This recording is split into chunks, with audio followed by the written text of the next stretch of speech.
Hello everyone. Today, let's take a closer look at a common question among investors. What's the difference between QQQ and QQQM? And which one is better for long-term investing? 1. QQQ and QQQM both track the Nasdaq 100. Both QQQ and QQQM are ETFs that track the Nasdaq 100 index. They invest in 100 major U.S. tech companies, including Microsoft, Apple, Nvidia, and Amazon. But if they track the same index, why do two different ETFs exist? And more importantly, which one should we choose? 2. QQQ long history, high liquidity. First, let's look at QQQ. QQQ was launched in 1999 and is the oldest Nasdaq 100 ETF. It has very high liquidity and large trading volume, making it ideal for short-term trading. But there's a downside. Its expense ratio is 0.20%, which is relatively high for an ETF. 3. QQQM lower fees, built for long-term holding. On the other hand, QQQM was launched more recently in 2020. It serves the same purpose as QQQ, tracking the Nasdaq 100 index, but its expense ratio is lower, just 0.15%. Because of that, QQQM is often called the long-term investor's QQQ. Although its trading volume is lower than QQQ's, it's not a big issue for long-term investors.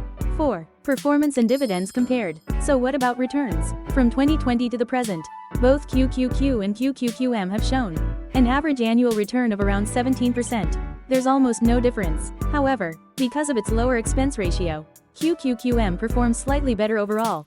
5. Dividends similar for both. What about dividends? Both ETFs pay quarterly dividends, with yields ranging from 0.6% to 0.75%. They're not high dividend ETFs, but since they focus on growth stocks, you can expect strong compounding over time. 6. Summary: which should you choose?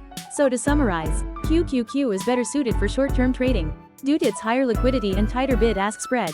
QQQM, however, is more favorable for long-term investors. Its lower fee and cheaper price per share make it ideal for dollar cost averaging. For example, if you invest around $500 monthly, QQQ may be hard to buy in full, as one share costs about $528. But QQQM trades around $217 per share, so it's easier to buy consistently. 7. Ideal for retirees and monthly investors.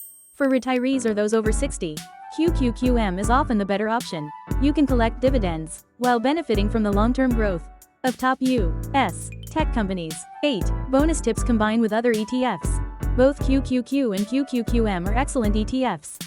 But if you're a long-term investor, putting in regular contributions, QQQM's lower cost structure gives it an edge. To build a more balanced portfolio, you could also consider combining QQQM with dividend-focused ETFs like SCHD, or broad market ETFs like VU. 9. Personal note: back to YouTube after a break. Personally, I started investing in US stocks about 8 years ago, focusing on both individual stocks and core ETFs. Although I took a break from YouTube while moving to the mountains, I've continued investing steadily, and with good results. Now, I'd like to return to this channel to share my experience and strategies with all of you. 10. Final thoughts: stay the course. The global market may be uncertain right now, with rising geopolitical tensions and leadership changes in the US. But that's all the more reason to invest with a clear and defensive strategy. Choose ETFs that suit your goals, understand the fees and dividend structure, and stay committed to your plan. If you found this video helpful, please like, subscribe, and turn on notifications. Thank you.